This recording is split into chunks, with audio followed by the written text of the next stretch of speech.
Okay, so what we're gonna do is we're gonna take this big one here, we're gonna put wood chips in it, we're gonna put it on top of this, and we're gonna cut a hole in this one, have a fire going under it, and it's gonna make all the wood chips in here kind of smolder, but it's gonna release all of the gas in the wood, and we're gonna funnel that gas in up through an exhaust pipe here. While Morgan and Vladimir fill the barrels with wood, John C. looks for a nozzle to release the gas from the gasifier.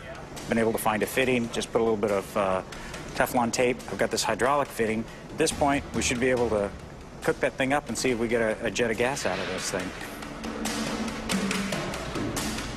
All right, so a little bit of Teflon tape here. Make it airtight seal. In this barrel, We put the fittings that I had found, we closed it up. Vladimir had lit a fire with the wood that Morgan had drawn. It looks like it's catching pretty well. After 30 minutes to let the fire build up, it's time to test the gasifier. If it's successfully producing wood gas, the engineers will be able to light the vapor coming out of the nozzle. hey, Mike. All right. So you want to know what's going on? Yeah. All right. We started the fire. We put a nozzle on the top here. We're going to siphon off the gas. We're going to light it on fire. You know what? This is deadly. You got a bomb here. A bomb.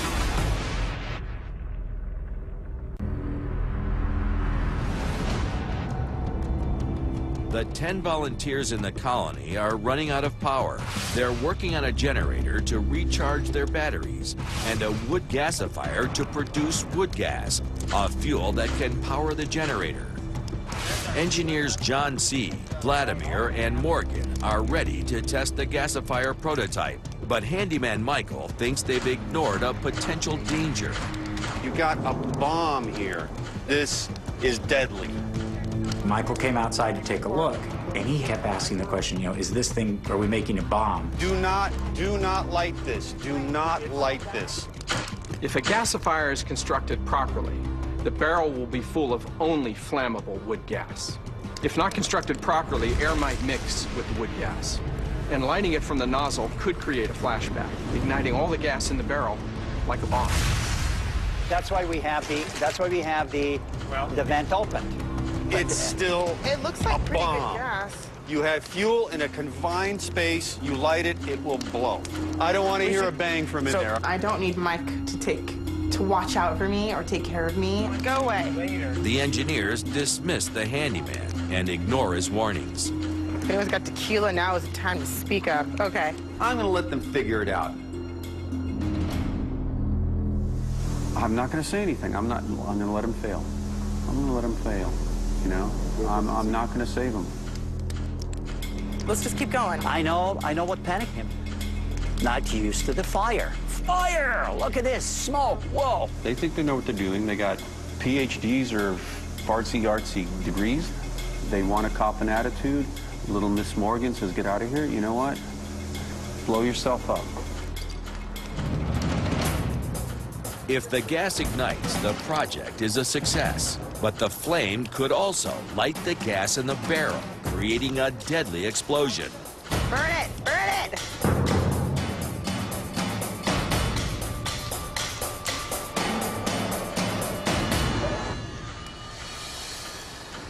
This is only water vapors.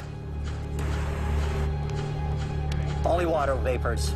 The gasifier isn't a bomb, but it's not working either. The distillate, the vapor that was coming off, never had enough wood gas to actually ignite. When the gasifier failed, I knew why. But I'm not going to say anything. Just because someone has a letter after the name PhD doctor, does that make them more capable of surviving in a world like this? No, I don't think so. That's engineers, folks.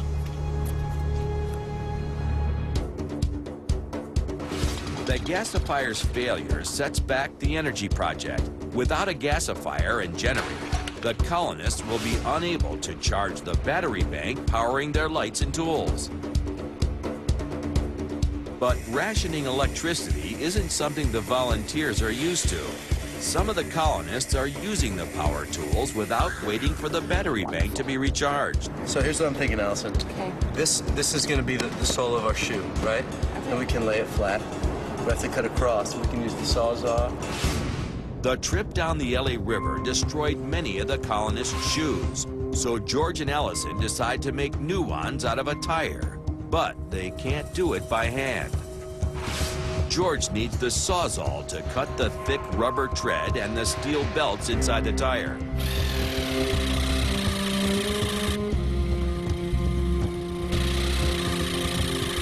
They should be adults enough to know that we have a finite amount of power and we should use it wisely. The battery's dead. They keep wasting resources like this. I'm going to run out of patience. To help solve their energy problems, Michael and John V continue to work on the generator. They need to find a pulley to spin the alternator. Finally, the builders catch a lucky break. Oh! That's what we were looking for. Mm-hmm. For some odd reason, this fan was sitting way up there. And what I noticed is the drive shaft is 1 1/4 or 1 1/8, which happens to be the same size drive shaft on our engine. Awesome. So now we can put our pulley anywhere along here. We just pick our spot. Isn't that brilliant? Wonderful. The gasifier prototype is cooled off. The engineers analyze it to determine why it failed to produce wood gas. It's just goo is coming out. We're trying to see if it's charred or if it's it hasn't even gotten hot enough to burn. In the first stage of gasification, wood turns to charcoal. If the wood in the gasifier isn't charred, then it's not getting hot enough. We were not efficient enough. In the end, we never got enough heat into the barrel. We need more heat in a smaller vessel.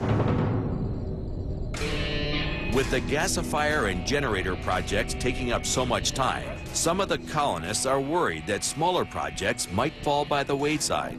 So, But there are Lily, what do big you issues think? coming up.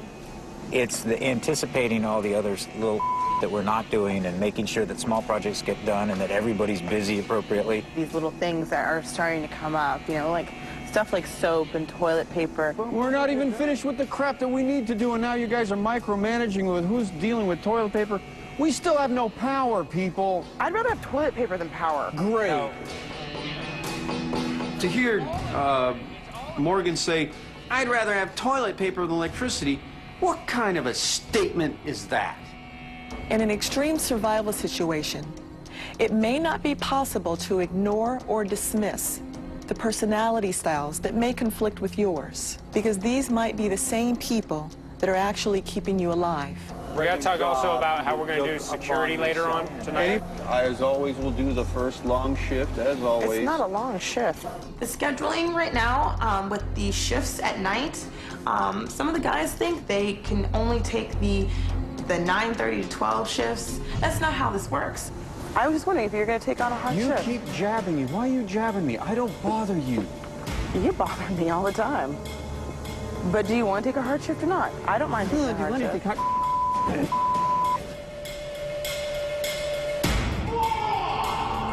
We know that that's the way he is. We're not trying to baby him.